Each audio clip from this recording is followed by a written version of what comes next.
ሄሎ እማዬ፣ በሰላም ነው? በሰዓት የደወልሽው? ምን ነው እየተፈጠረ ችግር አለ? አባዬ ምን ሆነ? ይሄ እኮ መግቢያና መውጫ እንጂ መዘፍዘፊያ አይደለም። ምንድን ነው የምትይኝ? ያምሻል? ምን እያሰብክ ነው? መቼስ አደይን እንዴት የራስ እንደምታደርጋት እዚህ ቁጭ ብላ እቅድ እያወጣ ነው አይደል? የምን እቅድ? ከባል ጋር የተፎካከርክ ነው። አደይ ግን በጣም ብልጣብልጥ የቤት ሰራተኛ ናት። ሁለታችሁንም በእጇ ለማስገባት እየሞከረች ነው። አንቺ ስለ እኔ ነው እንደዚህ የምትናገረው? አዎ ስለ አንቺ ነው። ዋሻው ማንነትሽን ባዘነጊ መልካም ነው። ዞር በይ አሁን ከፊት ልቀቂ። እኔ ማንም ላይ ጥገኛ ሆኜ አልኖርም። ሰምኛለሽ? እንዳንቺ ተንደላቅቄ ሰው ላይ ቀብጬ አልኖርም። በራሴ ላብ ጥሬ ግሬ የምኖር ሴት ነኝ። አዎ ቤዛ፣ አደይ ልክ ናት። አንቺ ልቀቂ። አንተ እኮ ነው እንደዚህ ያጠገብካት። አንቺ ከኔ ጋር ቆመሽ ለመፎካከር ብዙ ይቀርሻል። አንዴ ዴቭን፣ አንዴ ባርኮትን፣ አንዴ ደግሞ ናውን የምታተራምሽ ተራ የቤት ሰራተኛ ነሽ። ሰምኛለሽ? አደይን እንደዚህ እንዳትናገረት ገባሽ?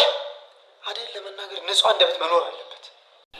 ሰዎች እንግዲህ አደይ ድራማ እንዳያችሁት ነው። በጣም በሚገርም ሁኔታ ናኦል ጋር የመጣችው ሊዱ ናት። ሊዱ ናኦልን ለመጠየቅ በጣም ስላዘነችበት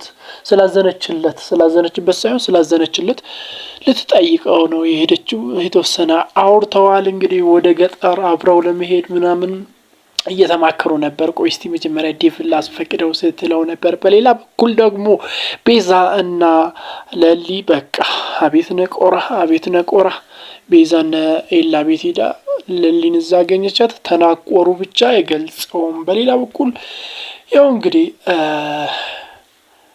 ፍቅር ደግሞ ስትቆጣት ነበር አዳይን ማለት ነው። በሩን ለምን ከፈትሽ፣ ለምን ኪንጎን ወደ ውስጥ አስገባሽ ብላ እብድ ስትልባት ነበር።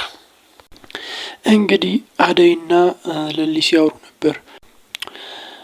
በጣም እንዳዘነችለት ለናኦል ስትነግራት ነበር፣ ለለሊ ማለት ነው።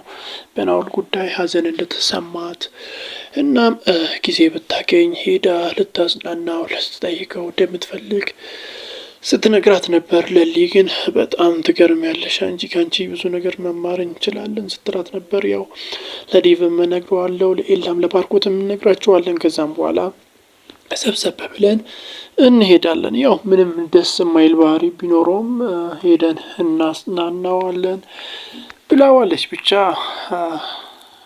ደስ ይላል።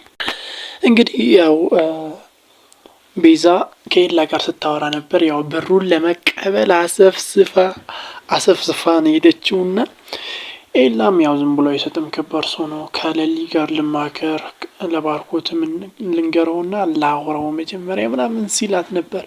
እሷ ግን ያው ለብሩን የመጣችው ብሩን ለመቀበል።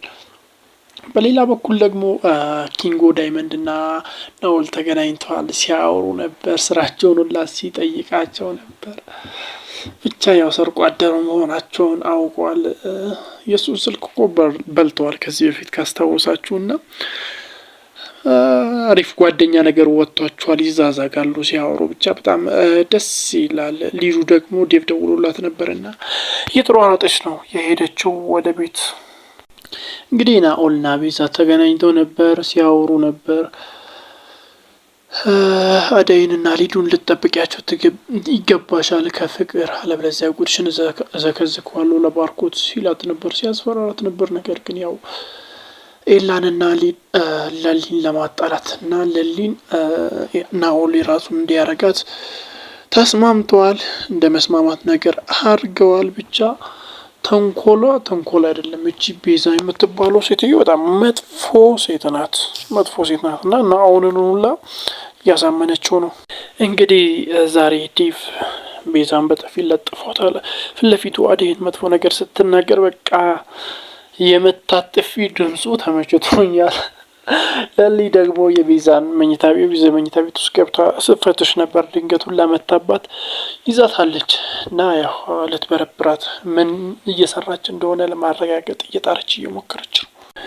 እንግዲህ ሰዎች የአደይ እናት ለአደይ ደውላ ነበር እና አባቷ የሆነ ነገር ሆኗል። እስቲ የአደይ አባት ምን ሆኖ ነው የሚለውን ግምቶቻችሁን እና ሀሳብ አስተያየቶቻችሁን በኮሜንት መስጫ ሳጥን ላይ ያስቀምጡልኝ። ለዚህ ቻናል አዲስ ከሆናችሁ ደግሞ ሰብስክራይብ በማድረግ ደወል ምልክቷን መጫን እንዳይዘነጋ። በሚቀጥለው እስክንገናኝ ባይ